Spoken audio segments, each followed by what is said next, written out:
I don't know, we continue.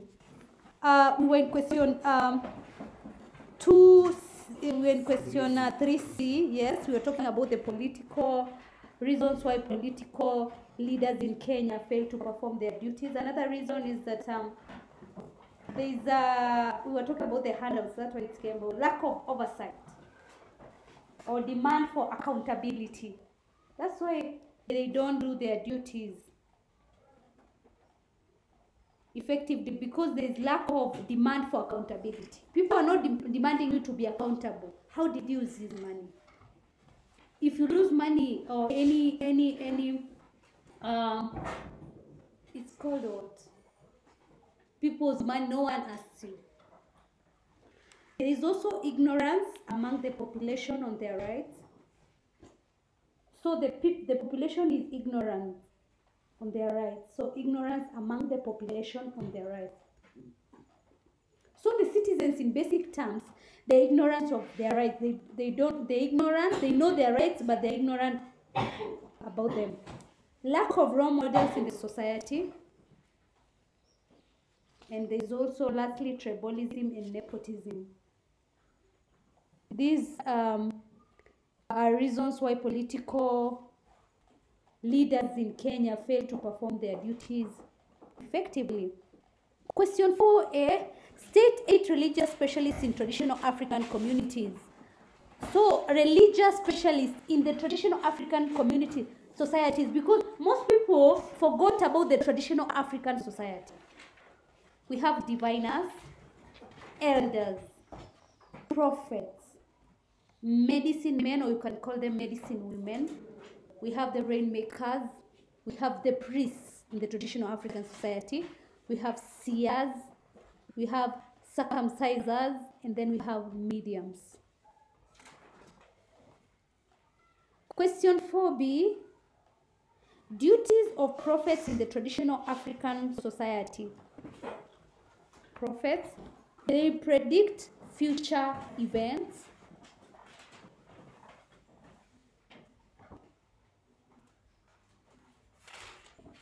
They warn people about impending danger.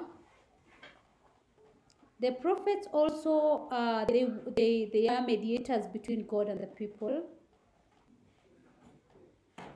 They communicate with God and spirits. They performed priestly duties sometimes.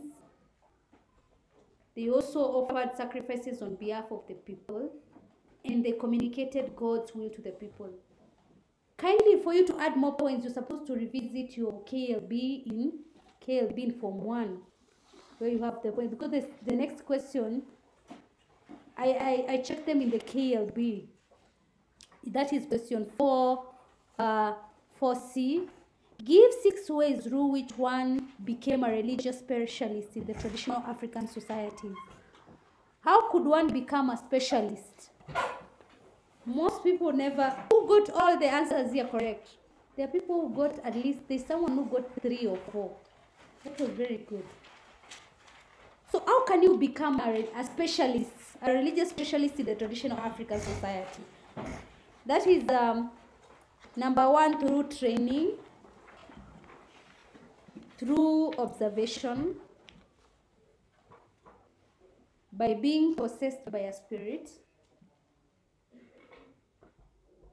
You can also become a religious specialist by age or experience, through body senses, and through dreams and visions. People are separating through dreams and visions as 2 points, but it was 1, through dreams and visions. We go to question 5A. Explain the traditional African understanding of spirits. Number 1, spirits are invisible. That is, you cannot be able to see them. They cannot be seen. And for some reason, people don't know the spelling of invisible, and you're insisting on writing on it.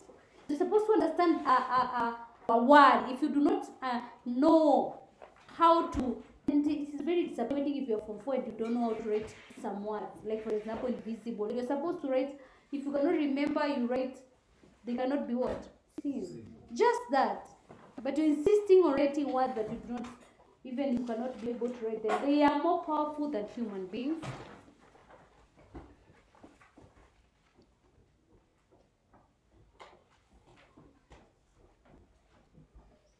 They can be found in particular places, for example, shrines.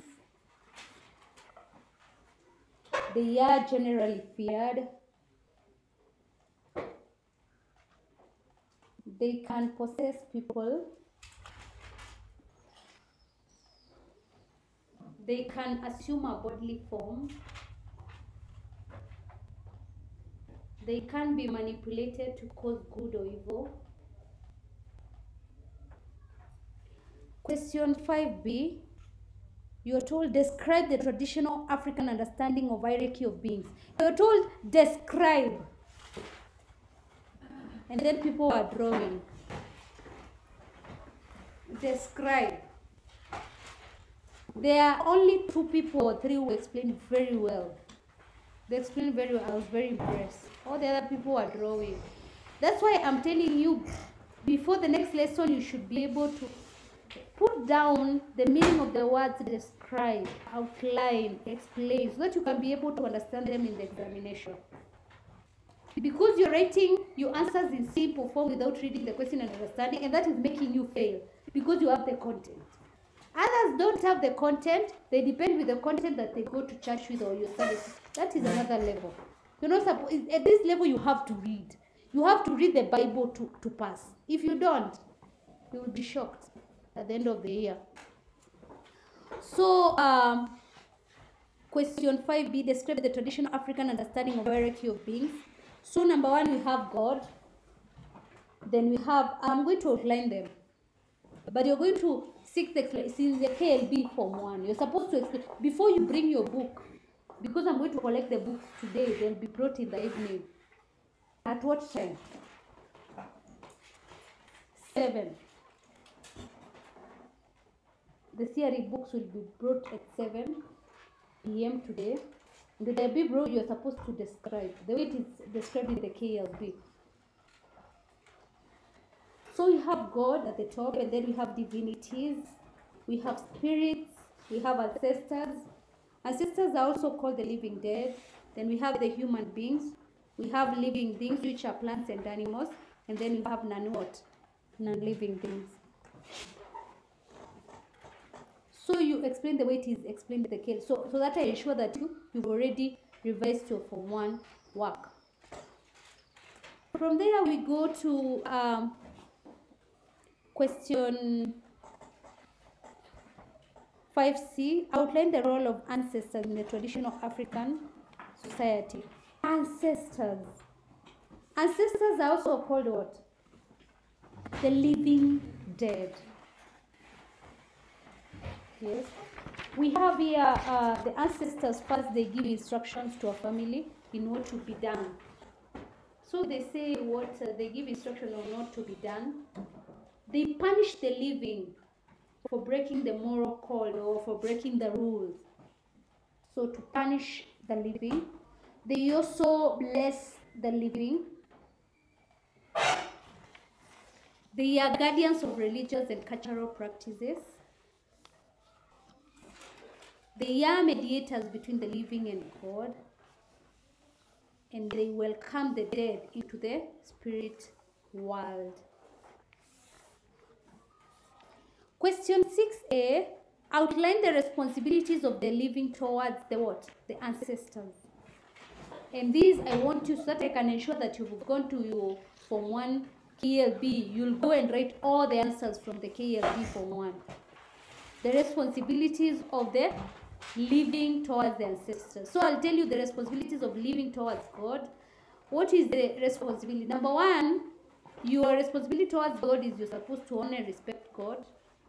You're supposed to respect sacred places like shrines in the traditional African society.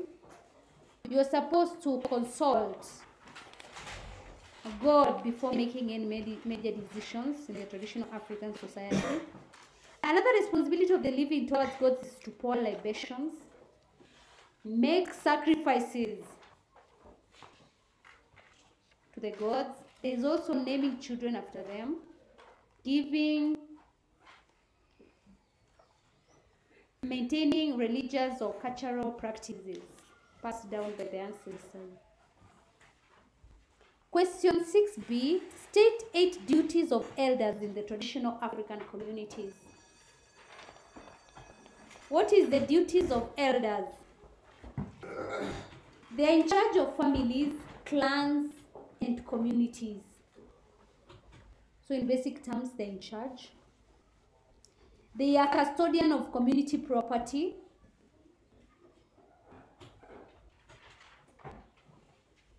They are consulted in times of difficulty.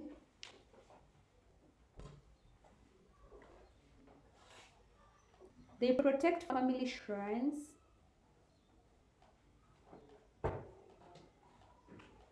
They are custodian of traditional customs. They make community laws. They provide guidance and counseling. They console people in times of difficulty. They led in communal worship. They punished lawbreakers, or you can say they punish lawbreakers. The last question is question 6c. Why were disputes over ownership of property rare in the traditional African communities? And someone tells me people did not love land, or people did not know the value of land. I don't know who told you that, because this question has been repeated severally. Why were disputes over ownership of property rare in the traditional African communities? There were clear laws on property ownership.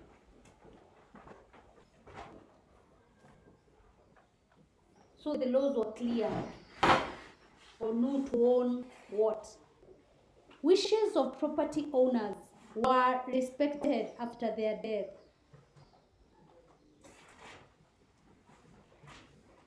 The elders or clans assisted in property distribution. There was family ownership of property, or there was communal ownership of property. There was little individualism in traditional African communities, and those who broke the laws were punished. That is why there were a few disputes. The disputes of property were very rare, because those who broke the laws were punished. And people are telling me, because everyone owned the land everywhere. That shows me that you've not revised, because the words that you're using, they don't show as someone who's done what? The revision.